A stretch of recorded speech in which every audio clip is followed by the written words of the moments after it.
Stratified, we had obviously the king at the very top. Below him we had the nobles as well as priests and his advisors. We had middle class, which would have been the more educated or skilled artisans, as well as the scribes and maybe some wealthier merchants who did trading.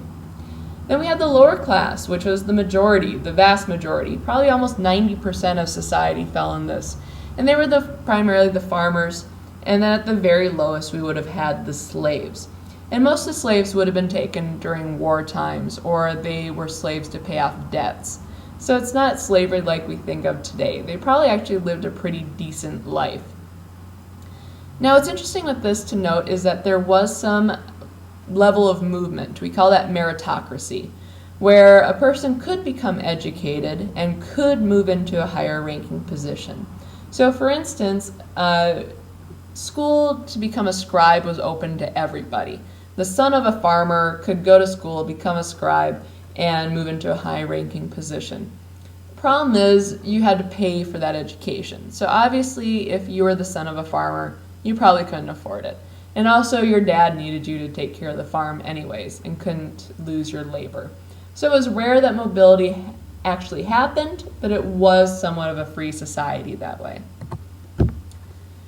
Finally, let's talk about women. All right, so women, just like anywhere else during this time, originally they are basically kept at home. They're seen as the property of their husbands. And eventually, over the course of thousands of years, they eventually get the right to own property, eventually get the right to divorce their husbands.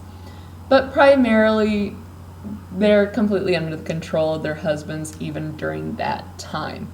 That shouldn't seem too much of a shock because this has just been true for women up until about 150 years ago. We've kind of gotten the raw end of the deal. You know, you guys, you've kind of had free reign.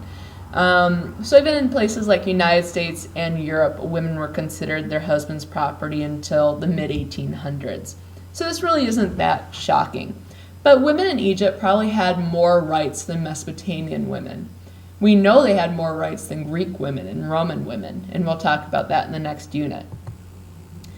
Alright guys, so there's my big old video lecture. My voice is a little hoarse, but you can go back and watch any of this again if you need it. Pause me, mute me. I'm okay with that. If you have any questions, please let me know.